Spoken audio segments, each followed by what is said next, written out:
Our last type of angles that we're going to look at are secant and tangent angles. So if a secant, remember that's a line that goes all the way through a circle, and a tangent intersect at the point of tangency, it should be right there, then the measure of the angle formed is half the measure of the intercepted arc. So there's my arc and my angle. Now, is it easier to divide by 2 or multiply by a half, same thing, or multiply by 2? I think that it's easier, like I said in a previous video, to multiply by 2. So I say that 2 times my angle equals my arc. So if this is x, then my arc measure is 2x. This will sound familiar for the inscribed angles. It's the same idea for basically when I have that point is on my circle, but it is, one of my lines is tangent right there instead of being inside my circle. Okay. Then we have if two secants intersect in the interior of the circle, then the measure of the angle formed is half the sum of the measures of the arc intercepted and its vertical angle. So, what does all of that mean?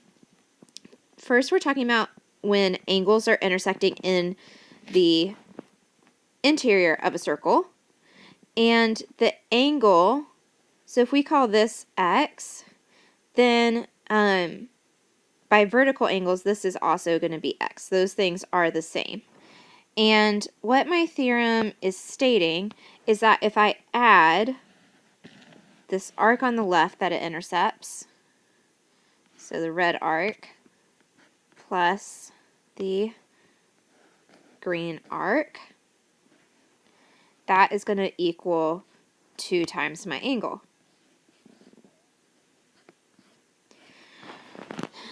So all of those words is saying that. Is that 2 times your angle equals the sum of the 2 arcs. So how's it different than inscribed angles? I have 2 arcs that I'm intercepting, and we're going to add them. Basically what we do when it intersects outside the circle is do the opposite. So instead of doing addition, we're going to subtract. And I always say far minus near, because when we're doing subtraction, order matters. So we're going to have the far arc minus the near arc on my circle equals 2 times my angle. So basically everything except for when we've done central angles is going to have twice the angle, 2 times my angle. And that's all these words are saying right there.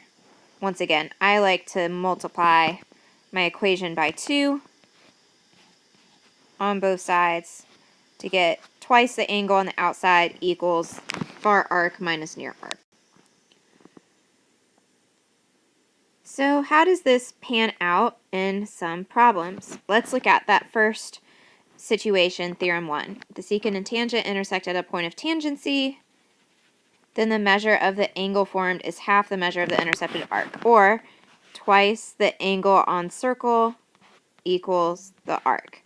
So in this problem, I have 2 times my angle is 89 degrees, and the measure of my arc that it's intercepting is 1/2 times 22x plus 4. Forgive me for running over that a little bit. So 2 times 89 is 178. And I get 11x plus 2.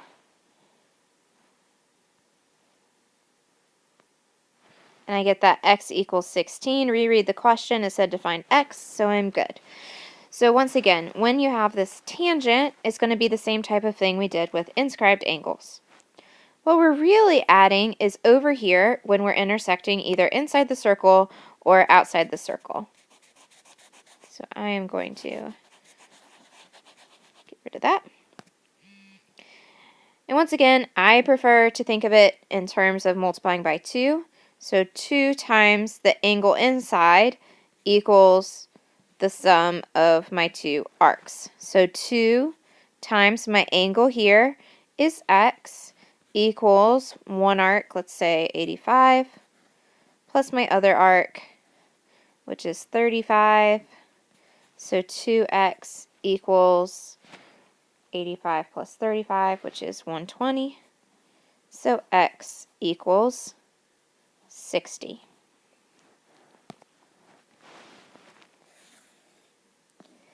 This next one looks at when it's on the outside. And this one we are going to have to do a little bit more algebra. So this formula we're going to use is twice the angle equals my far arc minus my near arc. So 2 times my angle is x plus 25 equals my far arc is telling me is 4x plus 5 minus my near arc of 50. Notice I'm putting parentheses. In this case, it doesn't matter because I just have one term that I'm subtracting. But if you have two terms, that minus is going to get you in trouble. So make sure you put parentheses when we're doing that with subtraction. So 2x plus 50 equals 4x minus 45. So 2x equals 95. And we divide that by 2, and x equals 47.5.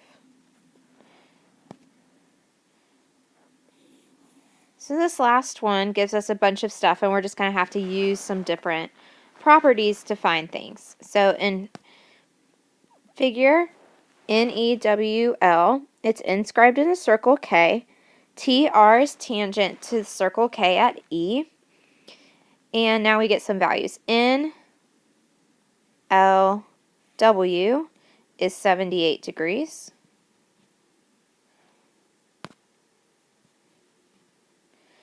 Then EN is 46.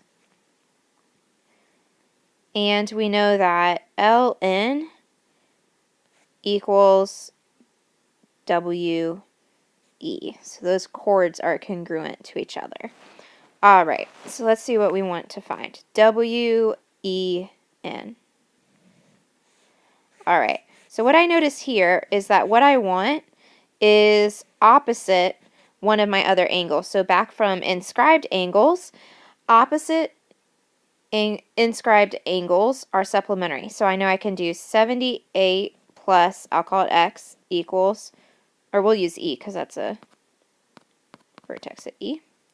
78 plus e equals 180. So e equals 102.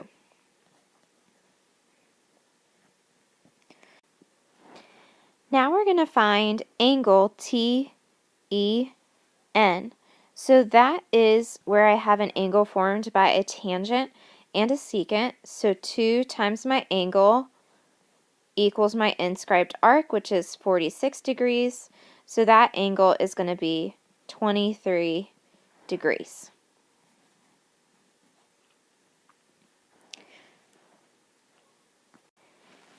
Now I'm actually going to go down to finding arc EW, because right now when I'm looking at this problem the first time, I see finding that more easily. So I noticed that 78 that we were given is an inscribed angle, which includes the 46 degrees we already know, and then EW, which I want. So I can do 2 times my inscribed angle equals the intercepted arc. So 2 times 78 is going to equal 46 plus, I'll call it x, the rest of my arc. And then we solve that equation. 2 times 78 is 156 equals 46 plus x. So x equals 110.